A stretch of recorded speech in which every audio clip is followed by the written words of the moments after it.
주님께서 여러분과 함께 마르코가 전한 거룩한 복음입니다. 주님 영광 받으소서.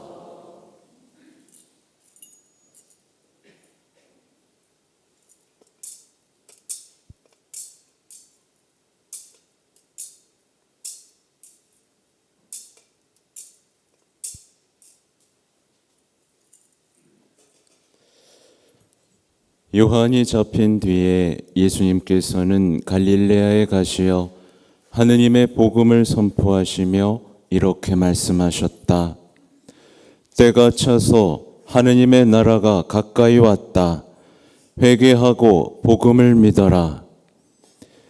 예수님께서 갈릴레아 호숫가를 지나가시다가 호수에 그물을 던지고 있는 시몬과 그의 동생 안드레아를 보셨다. 그들은 어부였다. 예수님께서 그들에게 이르셨다. 나를 따라오너라. 내가 너희를 사람 낚는 어부가 되게 하겠다.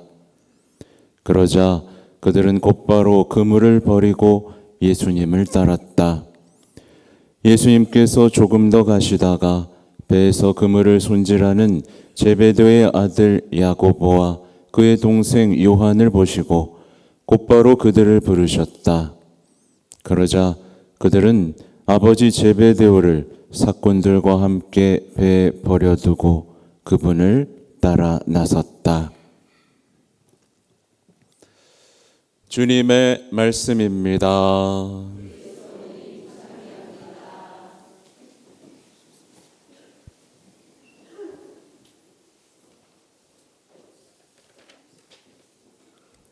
참 예수님,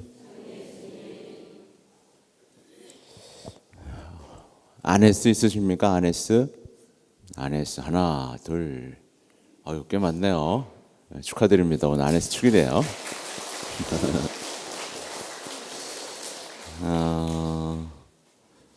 아무튼 오늘도 이 화답송의 내용이 또 가슴을 울리도록 잘 불러주셨네요. 네. 보면 주님 당신의 길을 알려주소서라는 화답송이 나오죠. 이게 지금 뭐예요?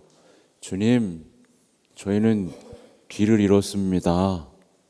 주님, 저희는 인간의 길만 따라가다가 지금 인생이 미로가 되고 말았습니다.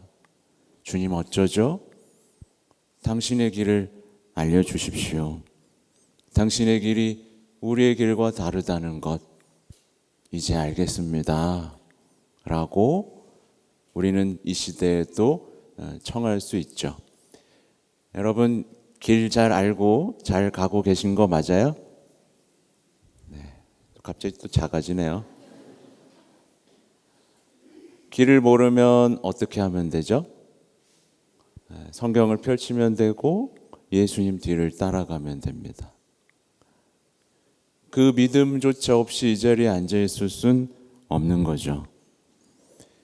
그래서 예수님을 길이요 진리요 생명이다라고 하거든요. 이 말씀 자체에 감격하지 못하는 영혼은 아직 신앙이 시작되지 않은 거겠죠. 이 하느님의 말씀 주일은 이 성 예로니모 성인의 선종 1600주년에 시작이 됐습니다. 성 예로니모에 대해서는 대충 아시죠? 네, 모르는 것 같습니다. 이제 우리가 읽기 어려웠던 이제 막 그런 히브리 그리스 성경을 대중 라틴어 성경으로 처음으로 번역하신 분입니다. 그냥 그것만 하셨어요. 아니 그것만 한 게 아니지. 다른 많은 것들도 하셨는데 정말 온 힘을 다해서 그거를 사람들이 읽을 수 있도록 이렇게 번역을 하셨습니다. 우리나라에도 이제 한글로 번역하신 분이 있죠. 네, 그거 하시다가 아주 그냥 힘들게 또 돌아가셨습니다. 아무튼 성 예로니모 성인이 하신 말씀이 있어요. 성경을 모르는 것은 그리스도를 모르는 것이다 라는 아주 유명한 얘기죠. 여러분 집에 성경 다 있죠? 네. 각자 있죠? 집에 한 권만 있는 사람이 있더라. 한 권만 있는데 그것도 먼지가 쌓여 있어. 네. 각자 있어야 돼요. 각자 있어야 되고 각자 한두 개씩 갖고 있어야 돼요. 집에서 보는 거, 휴대하는 거, 어디 가서 보는 거. 네. 근데 스마트폰만 각자 있고 성경은 자녀에게 사주지도 않습니다. 그러니까 성경을 모르니까 뭘 모르게 되는 거죠? 그리스도를 모르게 되는 겁니다. 모르는 사람 앞에 와 있는 거예요, 지금 우리는. 모르는 사람 앞에 와서 모르는 사람한테 기도를 하니까 어떻게 되죠? 신앙이 자꾸 어려워지고 자꾸 길을 잃게 되는 거죠. 대부분 신앙에서 헤매는 분들을 보면 제가 그래서 가끔 이제 고해소에서 보석을 이제 바오로 서간 쪽으로 줄 때가 있습니다. 자매님 뭐 필리피서를 읽어보세요. 뭐 어디를 읽어보세요. 그러면 그게 뭐예요? 막 비유 얘기 뭐 나만이 뭐 어쨌고 뭐 토빗이 어쨌고 욥이 어쨌고 얘기를 막 하면 그게 뭐예요? 그러면 이제 뭐 설명할 수가 없는 거예요. 심지어 묵주기도를 하더라도 성경을 모르면 묵상이 돼요, 안 돼요? 안 돼요. 하나님의 말씀은 우리 신앙의 아주 그냥 기초입니다. 기초예요. 그것과 얼마나 멀어졌는지 가까워졌는지 알 필요가 있죠. 아무튼 오늘 복음은 예수님의 첫 복음 선포입니다. 대단히 중요한 장면이에요. 하느님의 복음을 처음으로 이제 선포하는 장면입니다. 근데 이 예수 그냥 보면 몰라요. 근데 굉장히 예수의 모습은 겸손하면서도 매력적인 모습으로 다가옵니다. 얼마나 매력적이었는지는 제자들의 행동에서 알 수 있죠. 따라와 그랬더니 네. 얼마나 매력적이었으면 그랬겠습니까? 여러분 예수님이 따라오라고 하면 따라올 거예요? 진짜? 네. 아무튼 오늘 복음을 보면 요한이 잡힙니다. 네. 요한이 잡히자 예수님이 활동하십니다. 막 짜잔 막 이런 것도 아니에요. 그냥 요한이 잡혔으니까 더 조용히 해야 될 것만 같은 그 순간에 예수님이 가시는 곳은 갈릴레아입니다. 갈릴레아. 이게 첫 복음의 선포 장소여서 중요한 것이고 이 장소는 나중에 또 어떤 장소가 되죠? 이제 부활하신 뒤에 예수님을 다시 불러 모으는 아주 상징적인 장소가 됩니다. 그래서 예수님께서는요, 보통 어디 사람이라고 불렸어요? 나자렛 사람 예수라고 불렸는데 예수님은 또 뭐라고 불리냐면 갈릴레아 사람이라고 불리기도 합니다. 그만큼 갈릴레아를 사랑했고 그곳에서 지내셨다는 뜻이죠. 그걸 그렇게 불리는 걸 좋아하셨어요. 갈릴레아 사람, 나자렛 사람. 근데 여기서 우리가 성찰해 봐야 될 게 있어요. 여러분은 원당동 사람이라고 불리는 거 좋아해요? 안 좋아해요? 좋아해요? 싫어하는 사람들이 아라동으로 이사를 갔습니다.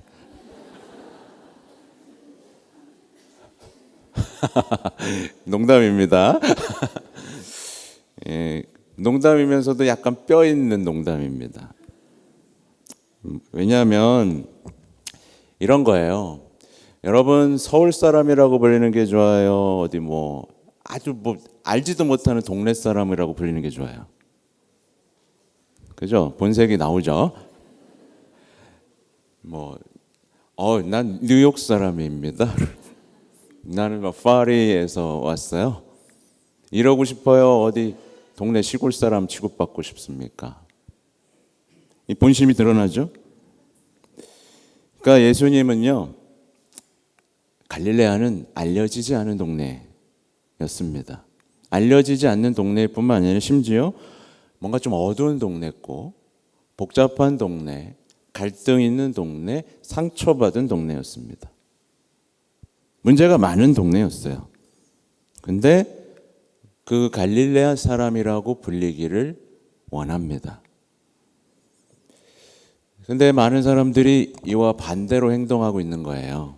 자꾸만 새로운 도시, 유명하고 아름답고 세련된 도시로 자꾸만 이사 가고 싶어 합니다. 거기엔 욕망이 붙어 있어요.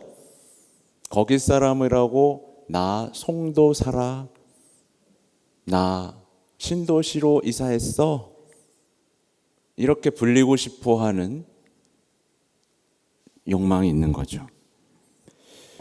그렇게 불리면 자기가 행복한 사람이라고, 안정된 사람이라고 착각할 수 있기 때문에 그렇습니다.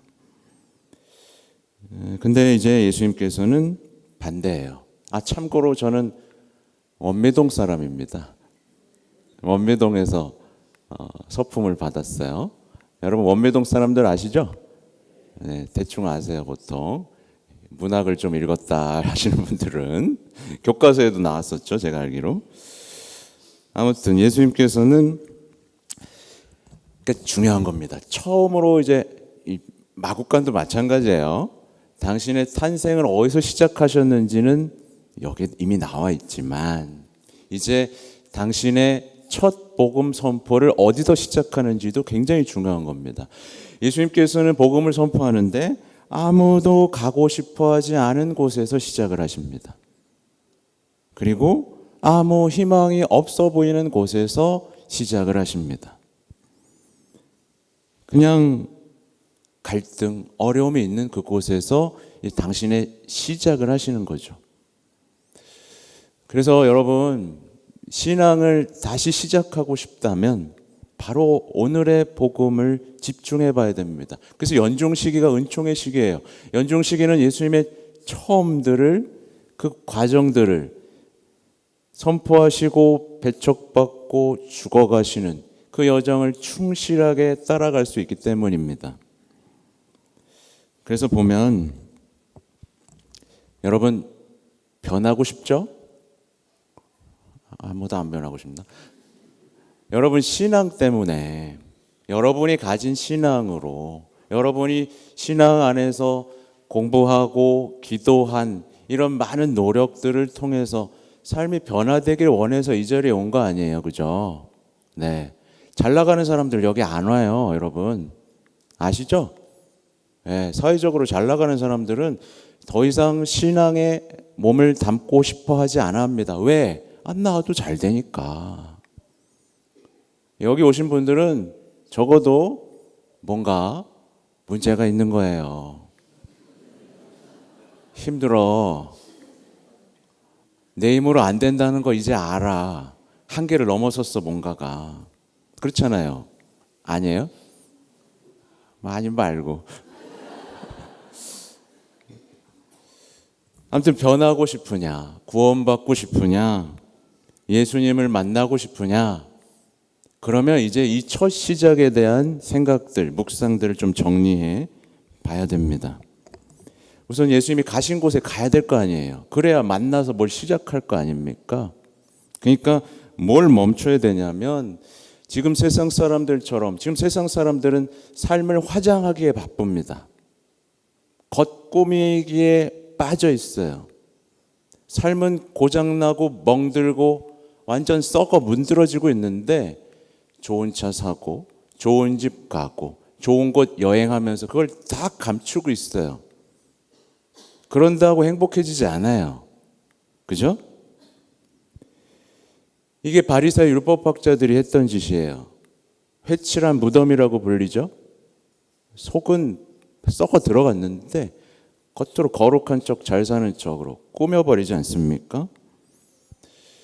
그래서 여러분 변하고 싶으면, 그러니까 예수님이 당신의 일을 시작하셨잖아요. 그죠? 당신의 일을 나에게 시작하도록 마음만 열면 됩니다. 너무 쉬운 얘기를 제가 드리고 싶은 거예요. 우선 예수님이 기쁜 마음으로 내 마음에 오시도록 초대하면 됩니다. 예수님, 제 마음이 갈릴레아입니다. 어둡고 문제 많고 갈등 많고 여기서 당신의 일을 시작하십시오. 여기서 기다리겠습니다.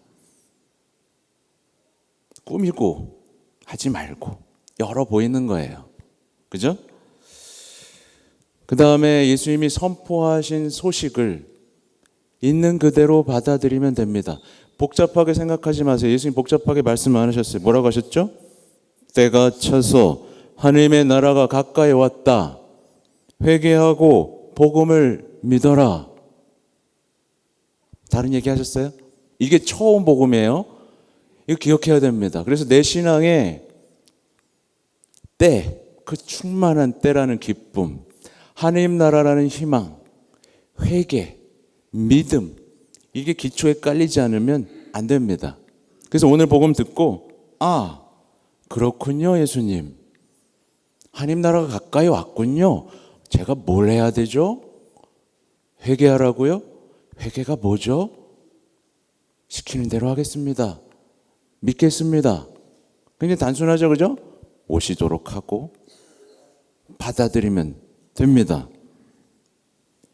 그렇게 예수님을 믿고 신뢰하면서 마음을 열면 됩니다. 맞습니다, 주님. 주님이 다 맞습니다. 그리고 예수님의 제자들처럼 단순해지면 됩니다. 나를 따라오너라. 제자들이 왜요? 따라가면 뭐 줄 건데요? 뭐가 좋은데요? 이런 거 물어봤나요? 아니요. 나를 따라오너라. 내가 너희를 사람 낚는 어부가 되게 하겠다. 그냥 단순하고 신속하고 곧바로 따라 나섰습니다. 되게 무모해 보이죠? 무모해 보이죠? 이들은 무모해 보였지만 여러분한테는 무모한 게 아닙니다. 왜냐하면 따라간 사람들의 인생이 고스란히 적혀 있고 뭔가를 보장된다는 확신을 여러분은 가질 수 있기 때문에 그렇습니다. 예수님께서는 이렇게 복음 선포하시고 제자들을 불러 모으면서 이제 세상과 사람들을 바꿔 나가기 시작하세요. 근데 이제 복음을 보면 바뀐 사람이 있는데 예수님이 변화시키지 못한 사람들이 있었습니다. 그렇죠? 그들의 공통점이 있어요. 뭐냐면 예수님한테 마음을 닫았어요. 그리고 기쁜 소식을 의심했던 사람들입니다. 근데 요즘에는요, 제가 이제 보면 여러분 그리스도교 신자예요? 무신론자예요? 그리스도교 신자죠? 네. 근데 이상하게 그렇게 공존하는 사람들이 있어요. 무신론자도 아니면서 그리스도교 신자도 아니면서 불교에도 끌리고 저 사람한테도 끌리고 아무것도 아닌 상태로 신앙생활 하는 사람들이 있어요. 아무것도 아닌 상태니까 아무것도 없을 겁니다. 아무것도 없을 거예요. 믿으려면 믿고, 그죠? 떠나려면 떠나세요. 그리고 책임지면 되는 겁니다. 근데 저는 믿으면 주님이 책임지신다는 걸 약속드릴 수 있습니다. 아무튼 많은 사람들이 보면 나를 따라라. 근데 안 따라다니는 게 이제 문제인 거죠.